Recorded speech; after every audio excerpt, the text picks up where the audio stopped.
Okay, now you're going to place your forehead here. Now this is going to look at, this is a manual periometer, very similar to what a person might do if they did, you know, kind of confrontation testing.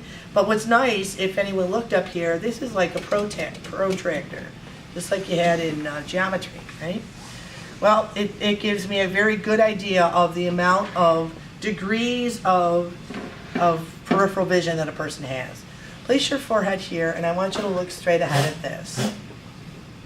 All right. Oops, sorry. My hand. What was doing? Look straight ahead at this. So that little thing that I just pushed behind you, it will be coming in towards the front. As soon as you can see it out of your side vision here, I want you to tell me as soon as you see it, but do not look at it because I'm testing your peripheral or side vision. I want you to maintain your eyes there and tell me when you see something in the corner of your eyes. And I usually stand in a position that's a little bit better than I can see here, but I can see if he's looking straight ahead. Oops, and this is, sorry, it just needed to be, okay, there you go. All right. See it. All right, so he is like 95, so, which is good, typical of young people.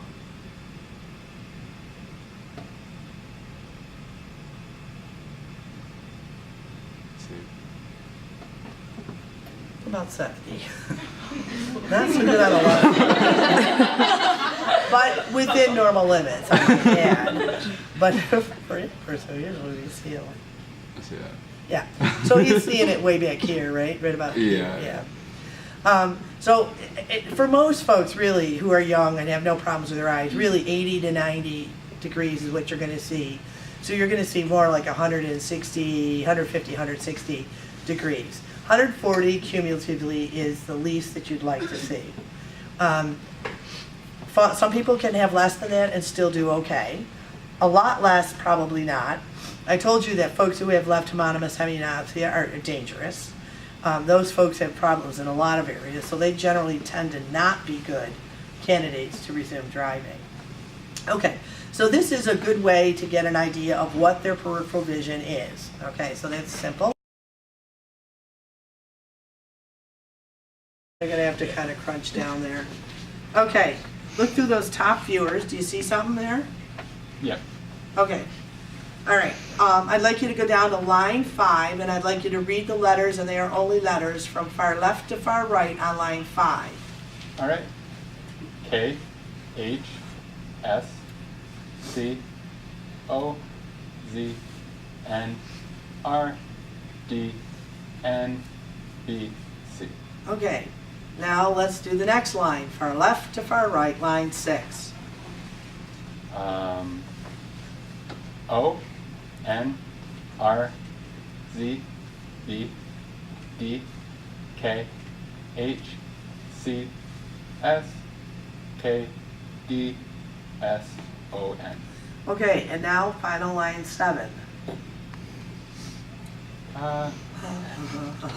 S, D, C, H, N, Y, R, Z, K.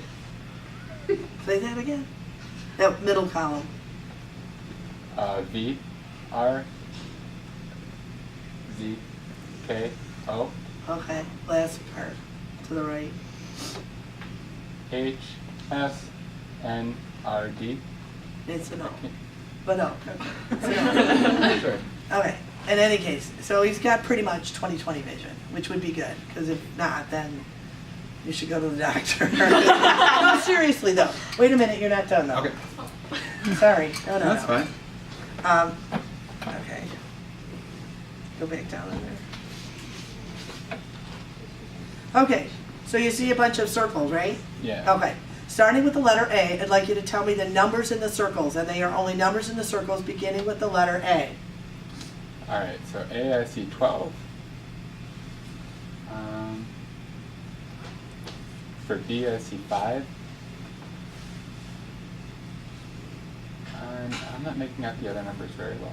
Okay, are you colorblind? Not that I know of.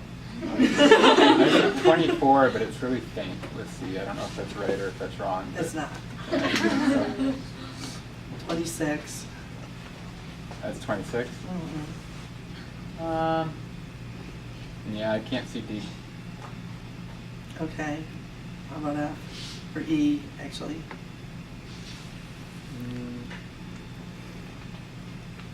16 maybe, but I can't see it well. Yeah, that's okay. And then for F, I don't see anything. Okay. It's missing a few. More than likely, he could have a touch, possibly, of color blindness, though I don't think it is. It could just be that he doesn't see it as well. But it's 12, 5, and it's 26, 6, 16, and then nothing for F. So Okay. if you see a number such as 4, you're more than likely colorblind in some fashion. It also shows contrast vision, though. Your ability to see shades on shades. We don't really see a lot of clear-cut colors at night, but we do see shades on shades. All right. Put your head in there. Generally, I would have this totally dark, but like I don't want to do that, so we're not going to do it. Hold on, it's not on. I was going to say, I don't see You don't see anything? Oh, she's blind. Okay, so you see something moving down there? I do. Okay, so you can see a bunch of C's, and for those who want to, you can come over here to my right. And if you look here, you can see what she's seeing. But you'll just take my word for it. It's a bunch of C's, and they're pointed in different directions, correct? Correct. All right, so right now, the C is pointed to the right, up, down, keep going. Right, left, down, up, left, right. Tell them what's Up. happening. It's getting darker. Down, right, down, left. It's getting darker. Right, up, down, right, left, down. Up, left, right. All right, but she has good vision because she's young. And so young people have good vision in the dark, and it's looking pretty good. Now we're going to do the same thing, sort of, except this time when you go back in, I'm going to have a whole bunch of light in your eye for a few seconds, and then it's going to go away, and as soon as you can see those C's moving again, I want you to start saying it, and I want you to press this button here. So as soon as you can see it, again, after the light. All right, you ready? And I'm telling you, I'm pressing the button. You're pressing the button. Oh, okay.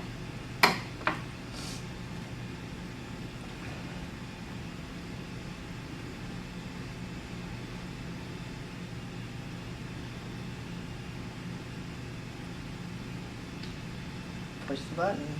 I can't see anything. Okay, so it took her 5.3 seconds to actually see something after there was light. So that makes a big difference. So if I flood your eyes with light, like in the dark, and then you got to see, it took her 5.3 seconds, and the deer was there. There you go. All right, now I'm going to do it again. All right, I made it so it's a little bit easier. All right, as soon as you see that light again, or the C's moving again, push the button.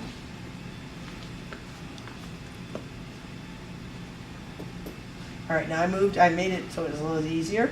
So it's 1.2 seconds. That's generally where you want to be. She was still within the part that was what we would consider more like dark. So she had a lot of darkness, but then was able to recover fairly quickly. So 1.2, generally once you get over, say 3 to 4 seconds, that becomes a little bit on the edge of normal.